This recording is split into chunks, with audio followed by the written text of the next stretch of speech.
Hi, Stanley. Hope you're doing well, Stanley. Hello, Margaret. Love to see you again. Hello, Joycey. Hello, Brew. Lovely to see you. Welcome to your Pleasure. first forum. I hope you're doing well. We've got Jason who's also coming into the room and Joyce who's also coming into the room. Hello, Jason. Okay, so while we're waiting to see how many people are going to be joining us, I'm going to let the room run for a couple of more minutes. I'd love for you. Hello, Jason. Lovely to see you. Hello. Um, Go into the chat now and let me know what you'd like to gain from today's session. That really helps me. So today we're all talking about how to write books that get 5-star reviews. But you may have a specific question around that, or maybe even something entirely different. Go into the chat now. Hello, Alan. Lovely to see you again. Hello, Michael. Hi. Joining me. Thank you for getting up so early in the morning. I Yes, appreciate it's not easy. Yes, it's a little rough it. day yesterday. But Yes, anyway, you did. Bless you. Michael thought the event was yesterday. So I he got my said, dates mixed up. I've been zooming so much. I I zoomed, know. I You've been zoomed on like a past Zoom marathon Tuesday. at the moment. I think that's why. But yes, while we're waiting to see who else is joining us, I'm just going to let the room run for another minute or so. Just go into the chat now and put in what you'd like to gain from today's session. That would really help me. And that way, it means that I can answer any specific questions, or if it's a particularly juicy topic, I may even do a future forum on that specific topic. So just go into the chat now and put in like what you'd like to get from this. Mainly because you're giving me 45 minutes of your valuable time. I'm sure you're just not here for the sake of it. I'm sure you've got other things to do. So do go into the chat and let me know what you'd like to gain from it, because that would be really helpful. Okay, so let's get started. If any more people join us, I'll just have to keep an eye out for them and let them in. Okay, so give me 2 seconds and then hopefully you can see this. So can you all see this? Hmm. Yes? Excellent. Okay. So if I can ask you all to just go on mute just for a few moments while I do this. Some of you are aware that I like my treadmill, but some of you, I've got a couple of new faces in here, and you may not be aware that I'm walking on a treadmill when I do this, which is great. However, any loud noises, you might see me falling back into that bookshelf. So you don't want that to happen. So I just ask you to go on mute just for a few minutes while I just do the first 5-10 minutes, and then of course you can come off mute. So first of all, welcome to the Thought Leader Author Forum. We've got a number of familiar faces and a couple of new faces, so welcome. So some of you have been here before will know the format the forum takes, but for the new folks here, the forum is in 2 parts. The first part is where we discuss today's topic. So today's topic is all about the 3-step formula my clients use to help them plan their books so they get 5-star reviews. So that's kind of what you want. You're not just writing a book for the sake of it. You want it to help people, and you want people to leave you 5-star reviews saying this book is amazing. So that's what we're going to discuss about. And then part 2 is my favorite part of the forum. This is where I come off the slides and I'm into the room and I'm talking with you guys. So that's where you can ask questions, ask me about book planning, ask me about what readers look for to give 5-star reviews, and anything else you want to discuss. That's my favorite part of the forum, because that's when you can get really involved and really get what you want out of this session. Okay. So what you'll also get just for coming here, tomorrow my assistant will send you out this workbook, and this will actually help you plan your book. So if you're planning on writing a book at some point, this will actually help you plan your book in such a way that it can't help but get 5-star reviews from your readers. That's the goal. I know I love to say it doesn't matter getting 5-star reviews, but in this world, it does, especially on Amazon. The more 4 and 5-star reviews you get, the more Amazon pushes your book to new audiences. So it's imperative that you get people to come back to Amazon and say, hey, this book is fantastic. It's really helped me. It gave me the advice I needed. It's created some kind of transformation from me. You need that for your book to have longevity. And this workbook will show you how to do that. Okay. And also, just to thank you for coming to the forum today. In fact, I'm going to put this into the chat right now. You can choose one of these amazing causes and we will donate on your behalf. It costs you nothing, not a penny, not a cent.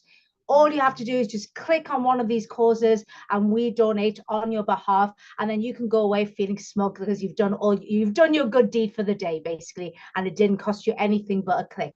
In fact, let me actually put this into the chat now, because while I'm speaking, you can actually do that. So let me just put this into the chat.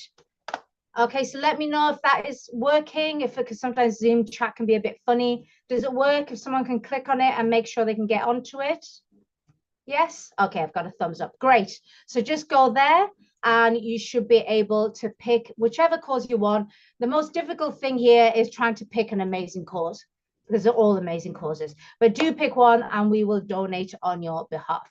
Okay, so earlier this week, I decided to poll my audience. I'm a fan of doing polls on LinkedIn because it's really good to get the temperature of my audience to see what they're thinking. So I asked them, have you ever left a 5-star review for a nonfiction book? I was quite surprised. The last time I ran this about 16, 17 weeks ago, the yes was quite low. I think it was like somewhere hovering around 20%. So the fact that 43%, that makes me happy. It's like, wow, 43% are actually leaving, a 5-star review for a book that they really love. However, still 57% are not. See how I worded that, by the way. I didn't say, have you ever left a review? I said, have you ever left a 5-star review? As in, I'm pointing to the fact that it's a book that really helped you and you really enjoyed. Despite that, 57% of people still don't leave reviews, even when your book is amazing, even when your book is helping them. How frustrating is that? It's very frustrating for me as a book publisher, very frustrating. I published 47 authors so far, just published my 47th author. And it's something that we hit upon again and again. Even when people enjoy your book, they seem to forget about leaving you reviews, but it's important that you get reviews. Just some of the comments that I got from my poll.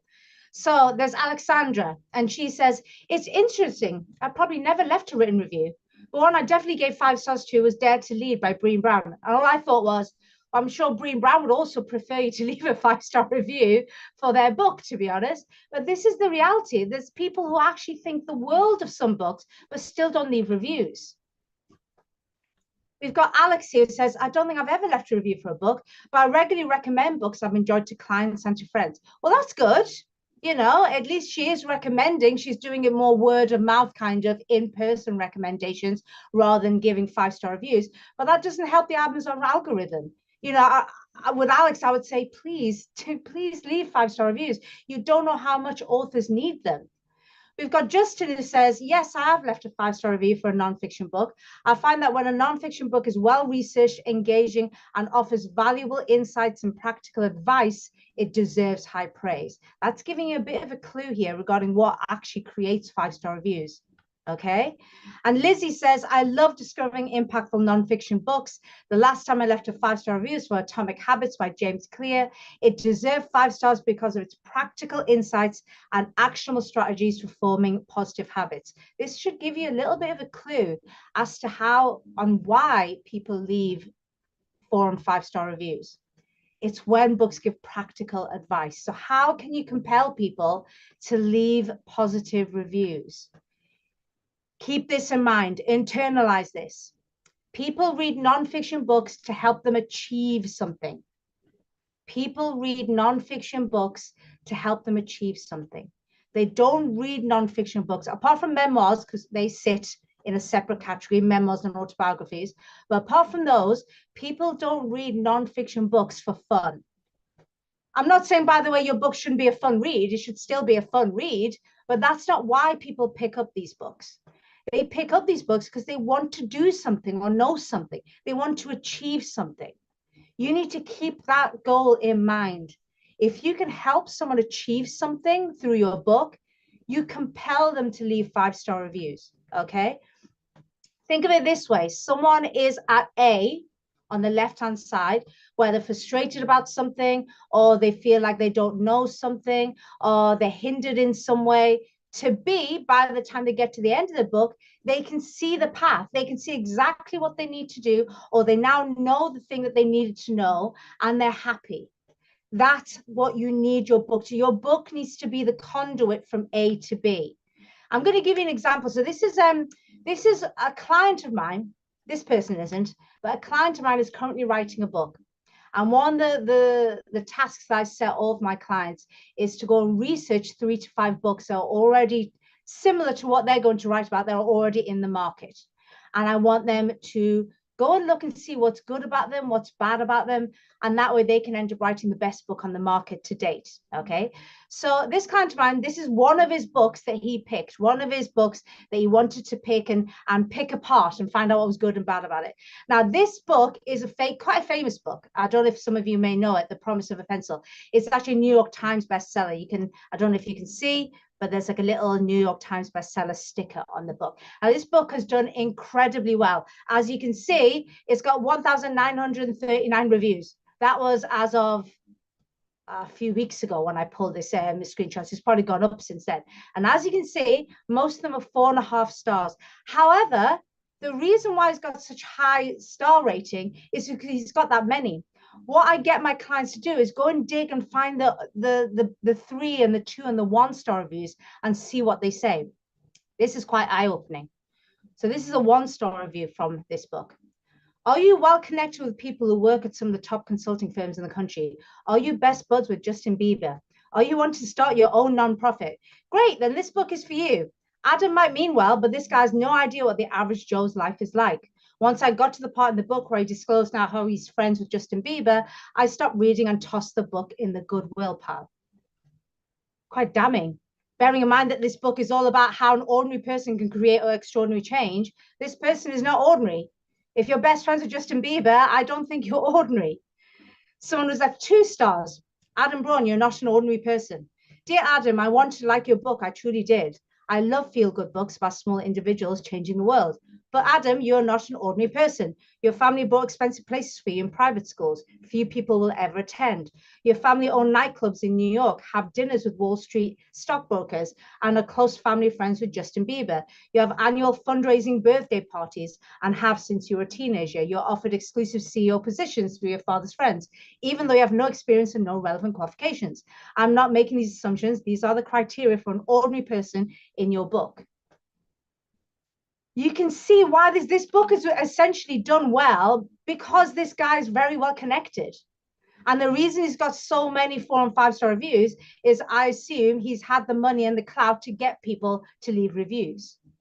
If he wasn't who he was, chances are this book would be drowning in 1 and 2-star reviews, because he didn't sit there and think, how can I help someone to go from where I am? And in his case, it's, I want to do something great in the world. I want to start a social enterprise, but I don't know how to do it. I'm just an ordinary person. To B, which is, I know exactly what I need to do. I know my path now. I know the steps I need to take to open my own social enterprise and make a significant impact in the world. He didn't think of that. Instead, he decided to write a bit of a pat myself on the back kind of book. Look at me, aren't I a wonderful person doing amazing things in the world? And that's why he has so many of these 1 and 2 and 3-star reviews. Which he's probably thinking, well, I don't care. I'm already a New York Times bestseller. So someone like him doesn't care.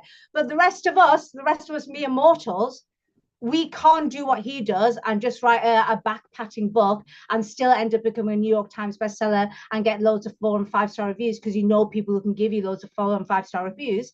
The average person like you and me, we need to make sure that we take people from A, which is they don't know how to do something, or they want to know something, to B, they can achieve that thing. Remember what I said, people read nonfiction books to help them achieve something. It is your job to make sure they achieve that thing. Your job. And when you do that, they're compelled to leave 5-star reviews. Because believe it or not, most books don't do that. Even New York Times bestseller books like this don't do it. It's all about, look at me and look at the amazing thing that I've done. But it's not in a very specific, I'm helping you from A to B. That is how you get 5-star reviews. So let me give you the formula. This is the actual formula my clients use. It's a formula that I use to write books. I've written 8 books, 7 as a ghostwriter, 1 as an author. I should have a 2nd book coming out in 2025. And it's a formula that I use and all my clients use, okay? And the formula is, number 1, as a type of person, your book needs to be focused on a type of person. What you don't want is a general book. It's very difficult to write to everybody. It's a bit like if I asked you right now to go and buy a present for somebody and you say, okay, tell me about this person. Oh, it doesn't matter. It's just a human being. How would you feel? You're like, Mitali, how am I meant to buy a present for somebody and you won't give me any information about them? Can you at least tell me age, gender, a few likes and dislikes? Help me out a little bit. It's very difficult. It's the same thing when you write into a general public. How do you write to them? So who is it? Who's the type of person that you are aiming this book for? So first part of the formula, as a type of person. Second part of the formula, I need to know, well, what do they need to know? Remember what I said before? They need to be achieving something. So what do they need to know or be able to do? Always focus on that. What is it they want to be able to know or do by the time they get to the end of your book? Think of the A to B. A is I don't know or I can't do something. B is I now know or I am able to do something. Okay. And the third part of the formula, so they'll get a benefit from that. Always remember, human beings are extremely lazy. Even the ones who say they're not lazy, or just we're a very lazy, or someone might say an efficient species. We tend not to really want to do anything unless we can see a benefit from it. So the third part of the formula is always thinking, what do they get from it? And this is what stops your book getting scope creep.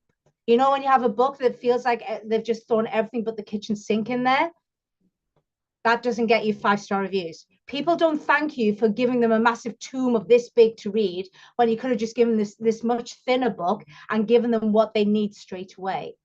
So when you focus on only making sure you put things into the book where people can get a benefit from it, you stop putting in fluff and filler and all the other stuff that you just want to stick in there just to pad the book out. I'm sure you've read books where you just felt like, well, that was good, but it could have been done in a third of the number of pages. That's because the author didn't sit there and think of everything. What is the benefit of this going into my book? What will the reader get out of this? Instead, they just put it in there. Okay, so let me actually show you the formula in action, because I think it's always so much better to actually see something in action than when it's very strategic. It's very difficult then to see it. So I'm going to do it for my book that's going to come out in 2025. So not my book that's already out, but I'm going to do it for my book that's coming out in 2025, so you can see how I'm using the formula.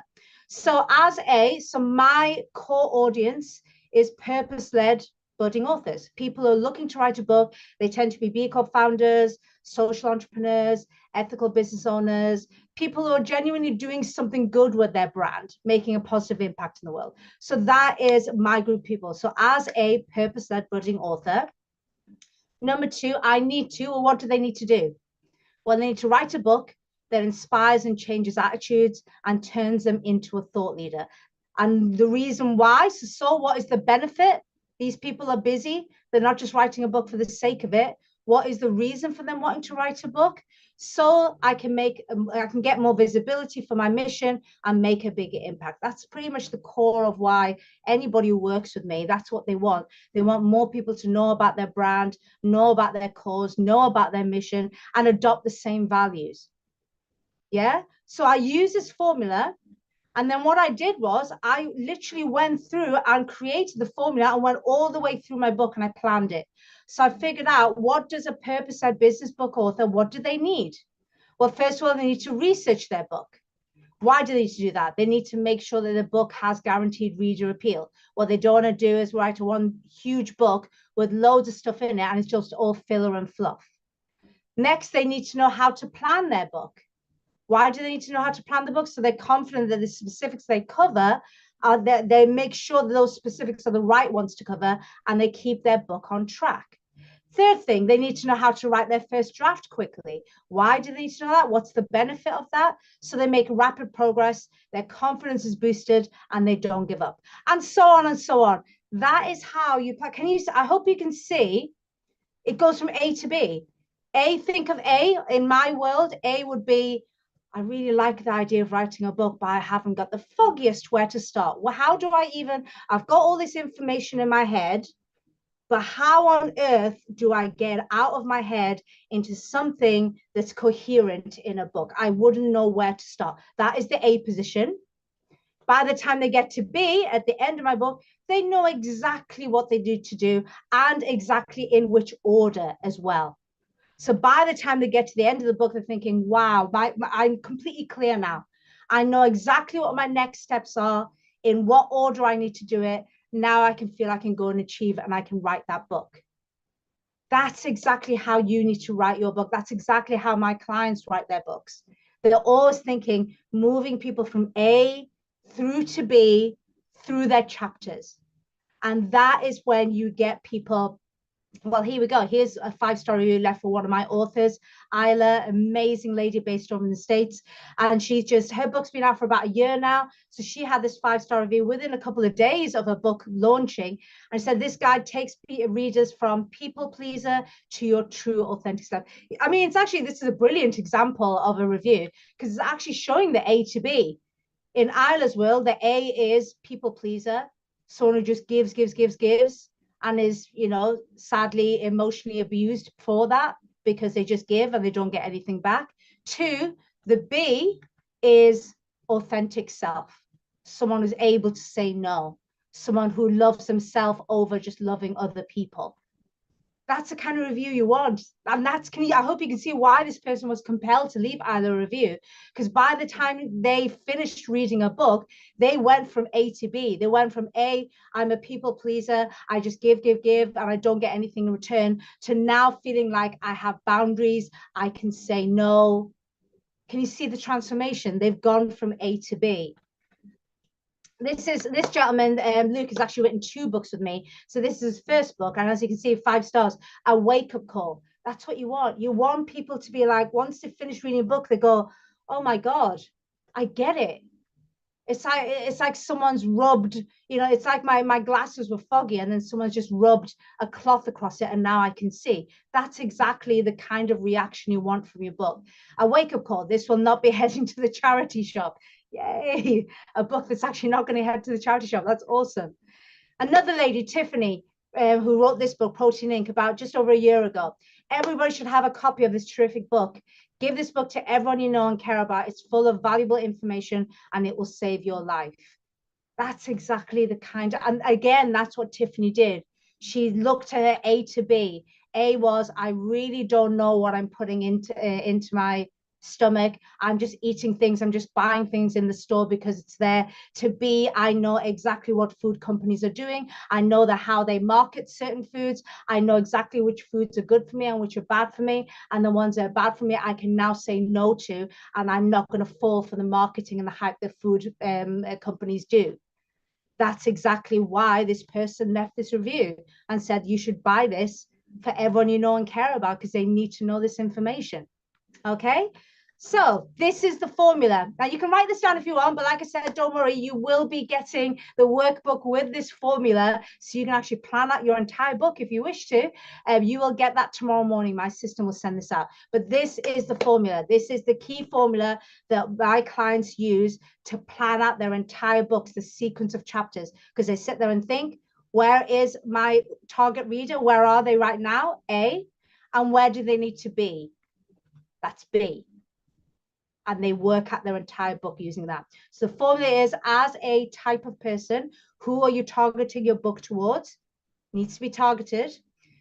Second, what do they need to be able to do, or what do they need to be able to know? Remember, they don't read these books for fun, even though you should make your book a fun read, but that's not why they buy these books. They buy these books because they're expecting something from you. They want to be able to know or be able to do something. And the third section, so what is the benefit of them knowing it? The third one is a killer. This one will really kill off any chances of you putting in fluff and filler into your book. It'll completely kill it off. In fact, to be honest, if you think about it, it's a shame this guy didn't think of this formula, because he would have been able to cut out a load of the backslapping nonsense that he put into the book about all these amazing things he'd done. What is the benefit to the reader if you're just telling them all these amazing things you've done, but you're not showing them how they can do it as well? Now you're just applauding yourself and wanting to do the whole, hey, look at me, aren't I an amazing person because I'm helping all these people around the world. Yeah, you don't want to be that person. This person, Adam Braun, he's called, he can get away with it. He's best friends with Justin Bieber. So he can get away with it. He's comes from a very privileged background. He can get away with creating a book that's just him literally saying, applauding himself. That's essentially what it is. And it still becomes a New York Times bestseller.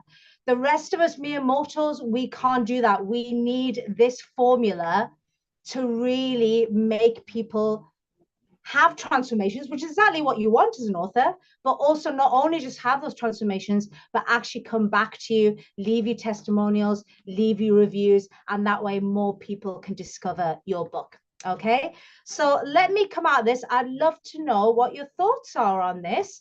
Okay, so let me just see. So Brew, just here, take a look. I've got to go to another meeting. That's okay, Brew. I'm glad I know you're very short on time, aren't you, Brew? But thank you so much for coming. I hope that's helped you. Has that given you, because we've been talking recently about your book, has that given you an idea of how to structure these books? Yeah, interesting, and thank you. But I will come back and see you. Excellent. when, when we're ready. Yes, you've got a lot on your plate at the We've got a moment. lot going through at the moment, and we've got the next impending disaster happening in the next 2 hours, where Jamaica's about to get wiped out. So I will leave you now. And okay, well, thank you so much for coming, Brew, and let's talk soon. Yep.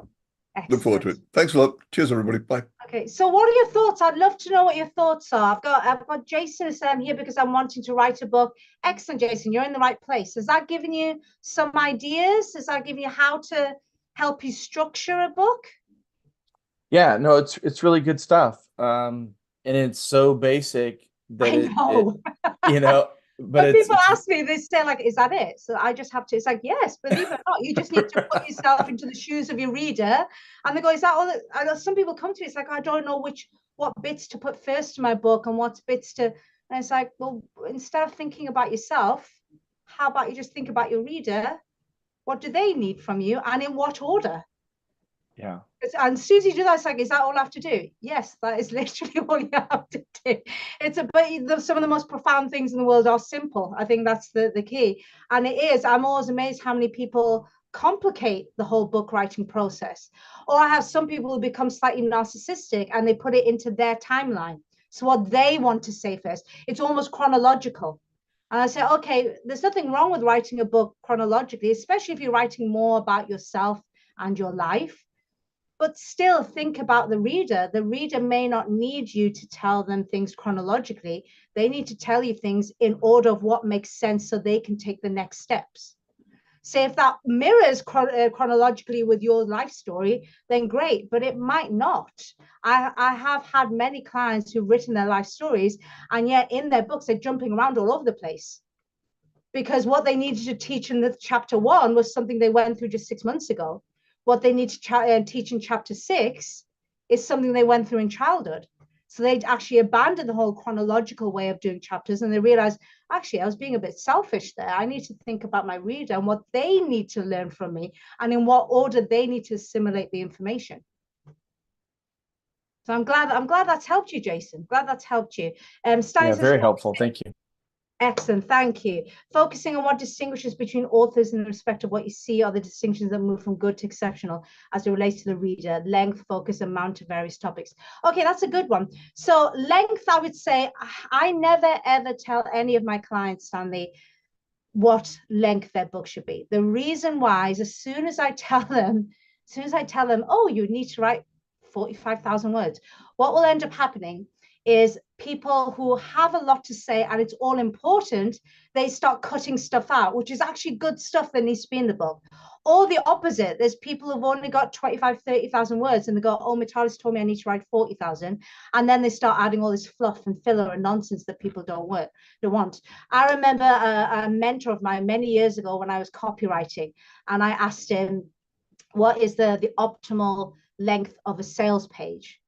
And he gave me one of those annoyingly cryptic answers when you just go, God, just give me the answer, like a politician's answer. But he was actually right. And he said, it's as long as it needs to be to make the sale and not a word longer. And I was like, driver, you're driving me crazy. Just give me a number. I just wanted a number. But he was actually being honest. He's like, it needs to be as long as it needs to be to make people think, yes, I need to buy this thing. And not a word more. because you're actually now starting to lose the sale when you just keep talking and people already got it, then they start getting annoyed. So there was no, so that's why I don't go into length. But the main thing I would say, Stanley, is you don't want things that are overly long. Our attention span, I found out a few years ago that the average human attention span is now 7 seconds. The average attention span of a goldfish is 9 seconds. So basically, goldfish are now doing better than us. So that gives you an idea. So you don't want something that's really long, but if you follow that formula that I just gave you, it won't be too long. Because remember the third part of the formula. So what is the benefit? Therefore, if you're always thinking, what is the benefit to my reader of me including this anecdote, this quote, this story, this case study, whatever it is, if you're constantly thinking, what is the benefit to my reader, you will only put in things that are of benefit. Anything that isn't, when you can't actually define what does the reader get out of this, you're not going to put into it. So that will stop you from creating an overly long book. You also mentioned focus and amount of various topics. What did you mean by that? Do you mean like covering too many things in one book? Is that what you mean, Stanley? Yeah, that's exactly what I mean. And I think you've covered a lot of what I'm talking about because, you know, it's having not just the knowledge, but the application of it. And that's why I was asking about the length of the book, if it should be like divided up into particular segments of whatever your main focus title is, and then have a part two that would cover, you know, or to have that as a segment in the book itself, where we're focusing on, let's say, mind, body, spirit, and gut. So almost having like groups of chapters instead of just having chapters. You can do. I mean, actually, let me go back to my screen because this is a very good example. So let me just go back to. Here we go. So this is the book that hopefully should be out in 2025. I say hopefully, this book should have been out this year. I'm so busy publishing other people, I never get a chance to work on my book, but it's just how it is. So I've decided I'm just going to have chapters. I'm not going to group them, but I could do. So for example, I suppose research, plan, that could be one chapter. That could be the planning section of the book. Then from chapters 3 to chapters 8, I guess, would be writing the book. And then the final chapters would be marketing and leveraging the book. So I suppose I could do 3. It's up to you. I mean, if you feel the book needs it more, you know, it's a difficult one for me to say. It depends on what you're writing about. But the main thing to remember is if you're doing it, just keep using this formula. Does this actually help people to have a group the chapters? Does that make sense to them? For me, it doesn't make sense simply because what I tend to find with groups chapters is the author's usually done it when they're actually thinking of the reader.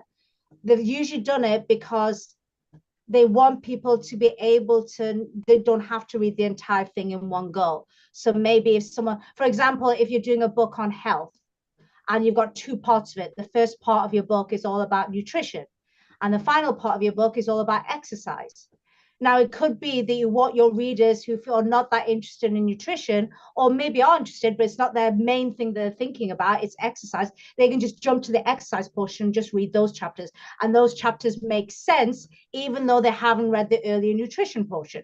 So therefore, it's almost like you're signposting things for your reader. And that's always helpful when you can signpost things. Again, one of the key reasons that people leave negative reviews is the information was great, but it was kind of all over the place. How many times have you read a book which was actually good, but it was just felt like it was all over the place? Like someone just had like a stream of consciousness dump into a book. And you're thinking, okay, that's great. Your thoughts are great, but it would have been nice if you just tidied it up for a little bit, because I'm not inside your brain, so I'm sure it made sense for you, but a lot of things I had to reread. And you're nodding your head, Sunny. So I know I've read several books like that where I'm just thinking, gosh, this is just someone dumping their brain into a book. And the brain is magnificent, wonderful, but it just needed somebody to just polish it up and structure it correctly. And no one did that for them, unfortunately. So there's absolutely no reason why you can't create sections of your book. but do it because of a reason. If you want to signpost things for your reader and say, yes, you can read that section first without reading this section, then it makes sense. For me, this book, I would, if I did that, I'd be doing it not for my reader, I'd be doing it just for myself, which then stops me from doing it because I'm adhering to that formula. What is the benefit to my reader? And there is no benefit, because the thing is, this book, the way it's written, they can't just jump through. What I would expect them to do is to read the book from the beginning to the end. Otherwise, they're not going to get that transformation. Yeah. If they go straight into, say, for example, they've already written their book and they go straight into, I need to work out how to use artwork effectively, they may end up with a book that doesn't do well for them because they didn't research the book properly. They didn't plan it properly. So the book is all over the place.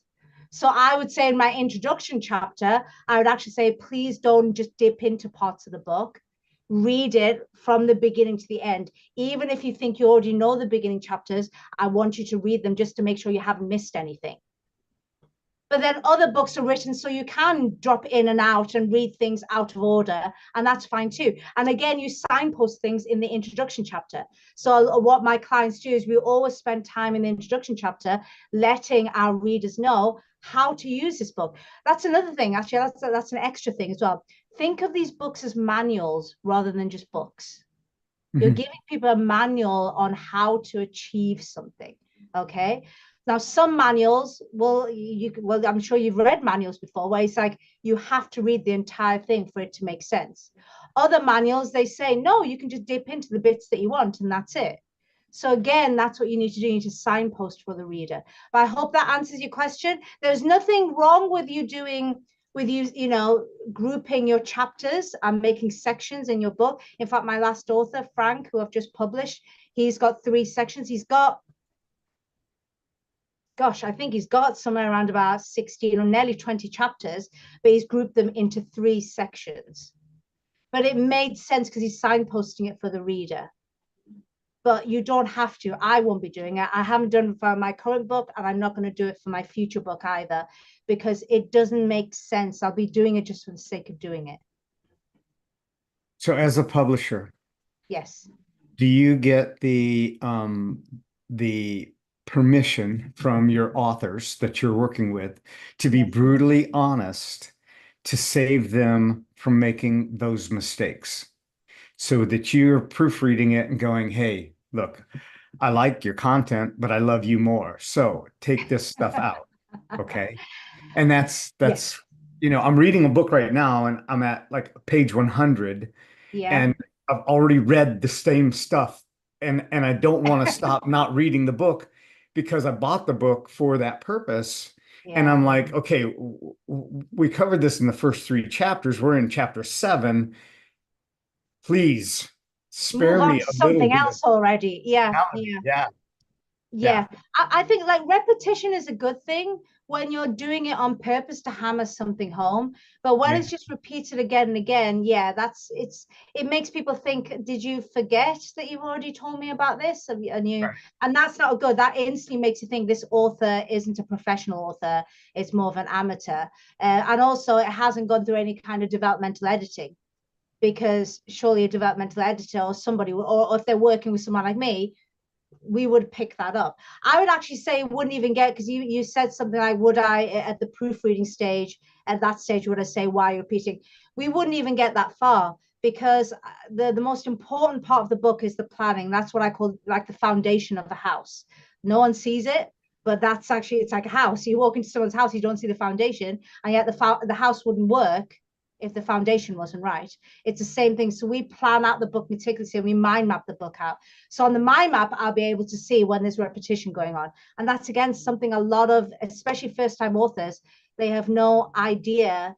In fact, I don't know if you guys are interested, but let me actually show you, and I'll show you an example. I'll see if I've got it. I'm not sure where I've stored it, but let me see if I can find one of my clients' mind map. Oh, here we go. That was easy enough. So, you know, I showed you one of the books with the 5-star reviews, Luke.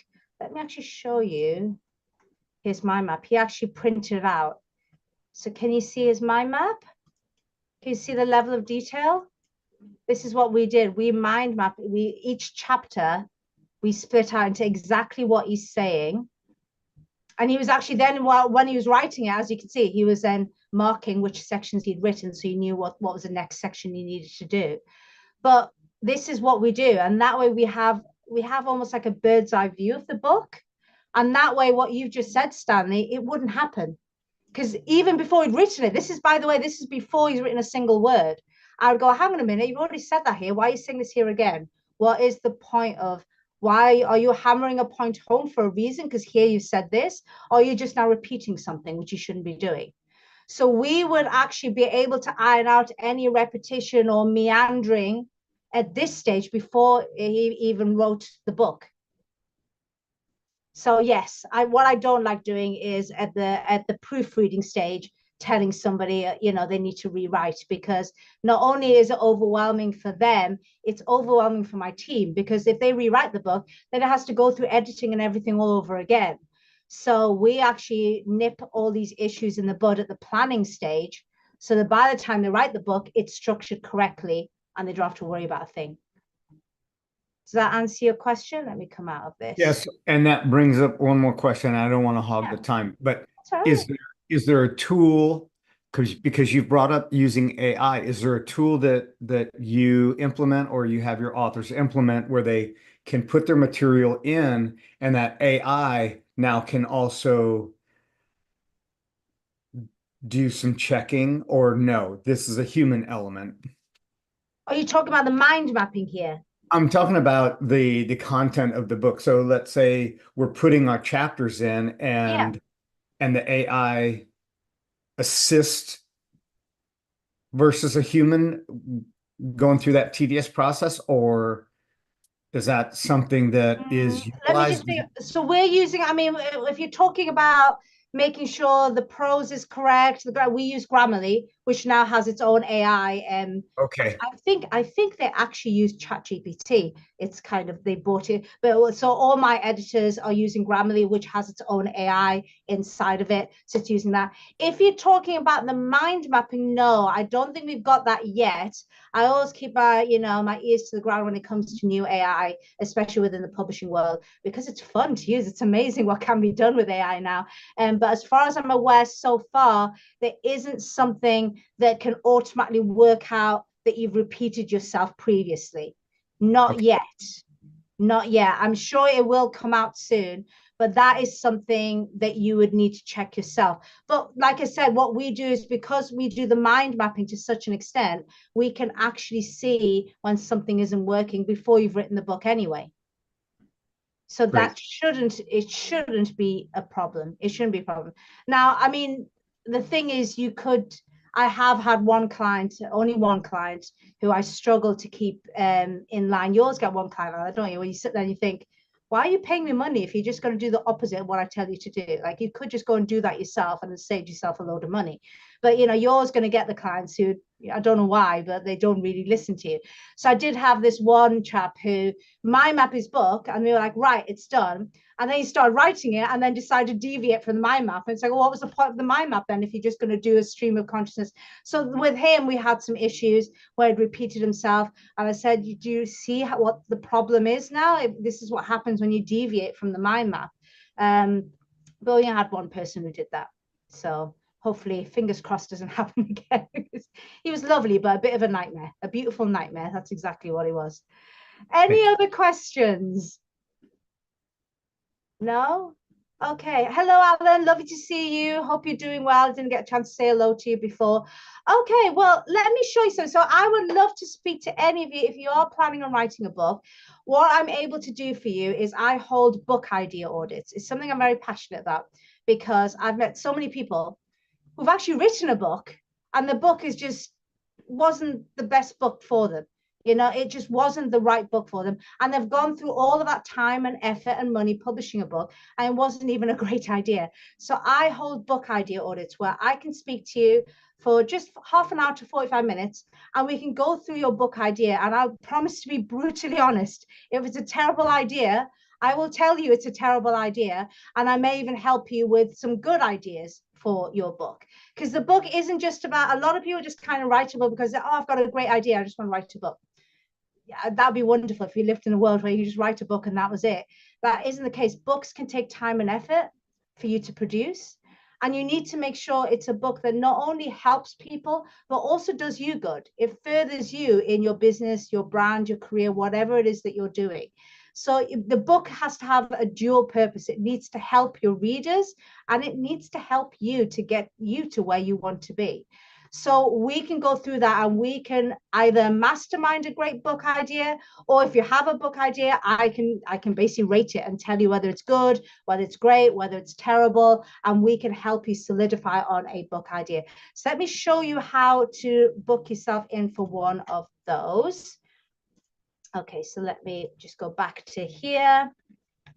Okay, so, this is just a small portion of my Hall of Fame. This is the kind of things that my clients do. So they end up in broadsheet newspapers, they end up on TV, they end up working with influencers. I mean, not all of my clients want this, by the way. I do have very introverted clients who don't like, no, don't put me on TV. That's not what I want. And that's cool as well. Whatever you need, we'll help you. But what we do is we essentially turn you into thought leaders. So whatever ideas and mission and values you got, the goal is to get that out in a very big way so the world knows what you're doing and starts adopting the same values. So what we'll do is we've got the entire roadmap mapped out for you. So we'll be able to show you how we can help you plan and write the book in a very specific way. As you've discovered today, it's not about just dumping your brain into a book.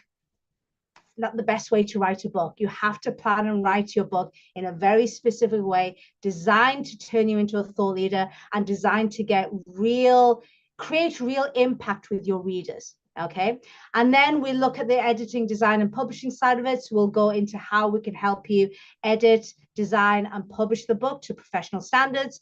And then we also look at post-publishing. That's sometimes even more important than the book. Annoyingly, I wish we lived in a world where you can just publish a book with amazing content and that's all you need. However, I'm sure all of you will agree with me. How many times have you read a fantastic book because someone's told you, and this book is doing nothing? It's only got like 2 reviews, and and you're wondering, why doesn't everyone know about this book? This book's amazing. And then you've also had the opposite experience, a very mediocre book that seems to be everywhere and everyone's raving about it and how wonderful it is. And then you read it and you go, is that it? I was really mediocre. Guess what? It's because that author really understood marketing and PR. You can have a mediocre book with great marketing and PR and do fantastically well. You can have a great book, but if you don't understand marketing and PR, the book flops. So we can help you with the marketing and PR as well. So we can discuss that on the call with you. So what we'll discuss is part 1, we'll discuss and audit your book ideas. This is so important. I'd rather be honest with you now and tell you if you've got a terrible book idea. It'll hurt, but it'll be hurt a lot less than you spend loads of time and effort and money creating a book that doesn't do anything for you. So I'd much rather hurt you now than you get hurt lots later. Part 2, we'll look at the process that will help you succeed. And part 3, we'll look at whether my program, the Thought Leader Ecosystem, can help. Only if I feel it can help you, then I can go through things like how long it takes, how much it costs, etc., etc. It's not for everybody, and that's fine. If it's not for you, that's cool as well. But my goal is by the time you get to the end of the call, you have clarity. Whether you work with me or not is irrelevant, as long as you have clarity and you know what your next steps are. Okay, so let me show you how you can do that. So let me put this into the chat now. Thanks, Margaret. Not a problem. See you probably next week, Margaret. I'll be seeing you a lot. So yeah, I'll see you soon. So hopefully you can see that in the chat now. So if you just go there, you'll come to this page, and all you have to do is just, well, you know how this works. It's just Calendly imported. So all you have to do is just click on when you need to, and when you want to come and see me, just put in your details. Do answer a few of these questions because it just gives me an idea of where you're at. And that means we can hit the ground running as soon as you get on the call, rather than me wasting 5-10 minutes just finding a little bit about your background. So make sure you answer all these and book some time in with me. I'd love to speak to you. Okay, so we're coming up to time now. Do we have any final questions? Alan, you've been very suspiciously quiet today, Alan. Yeah, I'm having an off day. I should have gone down the gym this morning. Yeah. No, I've been in contact with a doctor. I've got a doctor appointment this afternoon, so Oh, you're not it's a feeling bad day. well. I went to the medical center yesterday. One leg is now released of bandages, but the other leg is still all bandaged up after 2 months. So Oh, you know, I'm getting better, but oh, it's an off day, I'm afraid, today. But that's I all am right, Harry. making progress. Planning out my books, and they're making progress, but my mindset programs have to take priority at the moment. Of course, get those programs up and running, and then the books can come after that, and they will actually lead people into the program. So it makes a lot of sense. Yeah. Thank you, Jason. I really appreciate it. Okay, so any final questions before I go? I'm just running over a little bit. I don't mind sticking around for a few more minutes. Any final questions? Michael, bless him, just looks so tired. Maybe you need a break from Zoom. No, I'm thinking because I'm at the point where I'm at like this point between like concept and execution. Like this Yeah. is all great. I'm now at the point where I need to do things. I mean, I kind of Yes. got the, You do. I know the book I want to write. I've done research. I have it's a branding book, and I have a lot of material that I created and I've collected. So I've got Yeah. now it's time to make the sausage. I mean, it's like Exactly. You do. You do. You've right. got all the information in you. You're very good at what you do, Michael. So you have all the information is there. You've got all Right. the case studies. You've got the stories. It just now needs planning out. So use the formula and plan out your Yes, book. I'm going to do that. And my Yeah. other thing is promoting the book, ironically, because I got promoting basically I've got to spend my own money to promote the book. So I've got to figure out how I'm Essentially, going to actually, make that happen. that's a very good point they've just made there. So yes, Yeah. it is. It is. The thing is, you could. Well, I was going to say, if you went with a traditional publisher, even then they don't really spend much money on No. marketing now, and you've just given away the rights to the book, which is why I don't bother. A lot of people ask me and say, well, why don't you do traditional publishing, as in you pay for editing and design and Right. all the rest of it, and then I take the lion's share of the proceeds from the books. The reason, well, there's two reasons why I don't do that. First reason is when you become a publisher, a traditional publisher, you can't help but start to sway people on what they can put into their books. Mhm. I'll be now thinking with a commercial mindset. I'll be thinking, Right. what can make money for me as a publisher? Because I need to recoup my costs, and then I need to make a profit. That means, without meaning to, I'm going to start honing my authors. I don't want to do that. I want my authors to be free to say whatever they want to say. It's their book. Okay. Right. So I want them to be, as if they want to be a little bit, controversial or whatever, I want them to have the freedom to do that. And if I become a traditional publisher, I won't, because I'll be thinking, oh, well, if that means I will get less sales of this book, then that book will make me a loss instead of I don't want to get involved in all of that. This is why I offer a service, so to make sure that you write and you publish the book to the highest standards, but essentially you retain the rights. Yeah.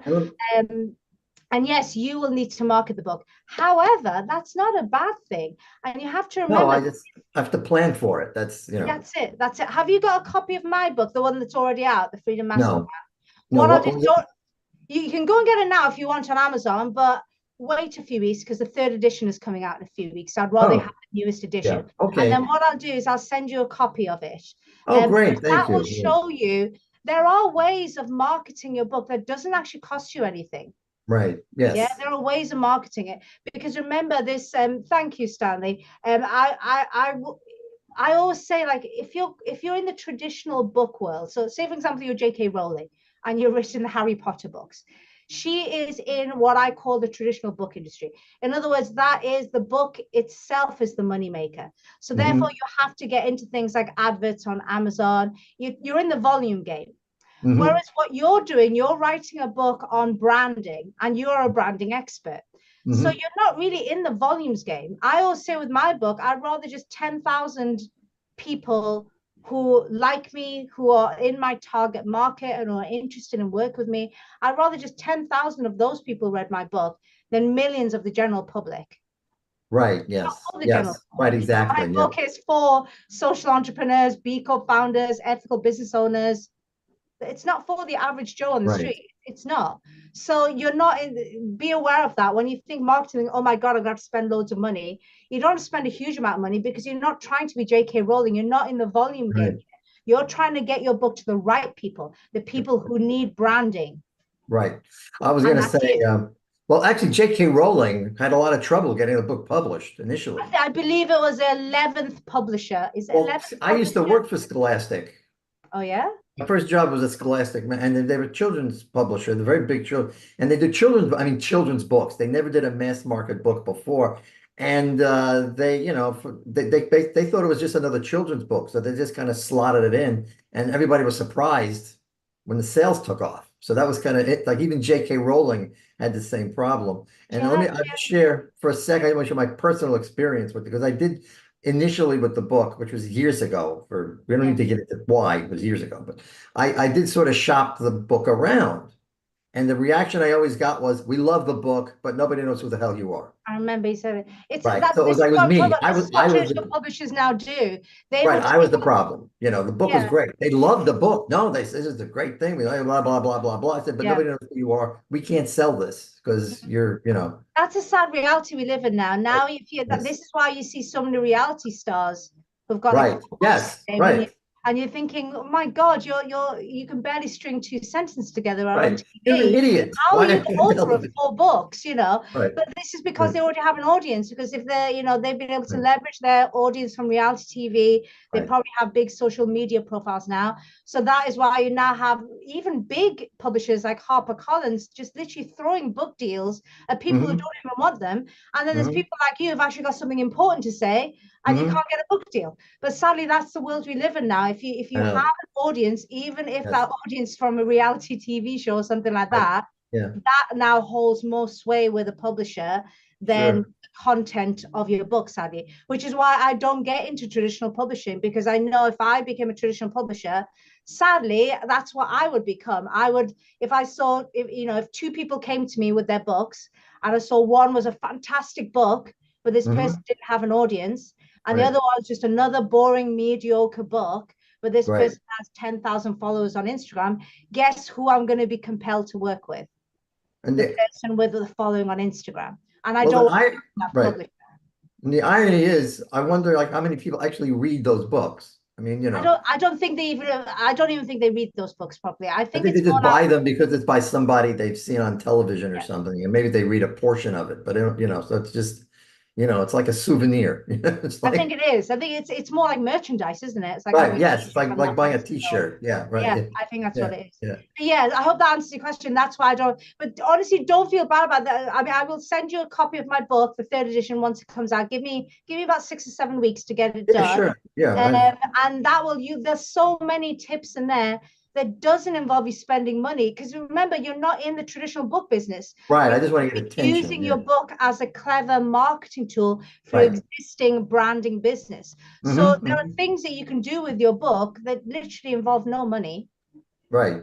but you're just Yes. now using it as a sales and marketing tool within your business. Right. And like I said, I mean, So I'll that make sure. is, yeah, that's what I do for my clients, but I just mean that I need to slot in the planning for that. Exactly. More so that they can't be an ad hoc thing. Like today we'll do a Facebook ad. You know what I mean? It's got to be No. And I'm not like a a fan. 6 I months tend to plan. find ads I do ads, but I only do ads when something is already working, converting. I Right, learned this yeah. from when I was a copywriter. I learned this from my clients. Once I'd written some kind of sales copy or landing page, and I tweaked it, and it was now doing well, Mhm. then they would bump it up with ads. Right, yeah. Think but of ads as an accelerator. Ads Yeah. is not something you do to begin with. You make No. sure something works. Ads are more like you're sticking gasoline on something. Right, That's yeah, what it yeah. is. So what you don't want to do is because you could be wasting a lot of money, Michael, and I don't want you to do that. Oh, no, I wouldn't do that Spending anyway. money I on don't have it to ads waste. straight away. So it's a real easy.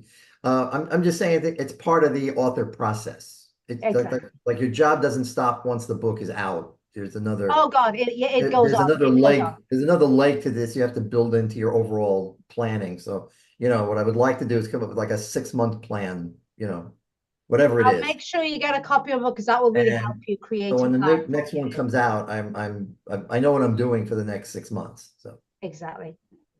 all right, Okay, great. Thank you. Yeah. Not a problem, Michael. Thank you so much for joining me. I've got to get Mhm. going now because I've got a client meeting. I hope you got a lot out of this. And yes, hopefully Mhm. I'll see you at a future forum. I have Remember, a you will question. get you'll get your workbook tomorrow morning. So keep an eye out for Oh, that. great. I have one more question. Oh, yes, go on. How far do you walk during one of these sessions? I don't measure. I walk You about don't keep 3 track? to No. 4 hours a day. I actually walk for about 3 to 4 hours a day. Wow, wow, yeah. I But have very a slowly, as you can see, I'm not really breaking into a sweat. I don't think right, you'd right, appreciate yes. that if I was jogging and panting. Right. No, while I I'm know. trying That to would be speak to that you. would be awkward. Yes. Just I slightly. have an app that counts steps. Yeah. And we were recently on vacation. Actually, we were on vacation in London. And we walked, my wife likes to walk, and one day we literally walked like 5 miles. Yeah. You know, it was It's like easily done. When shocking. you walk like this, it's easily done. Anyway, Right. I've got to Okay. get going, but thank you so All much, right. Michael. Thanks Thank you again. everyone for Yeah. joining me, and I'll Sure. see you at a future forum. Great. Okay. Bye, everybody. Bye.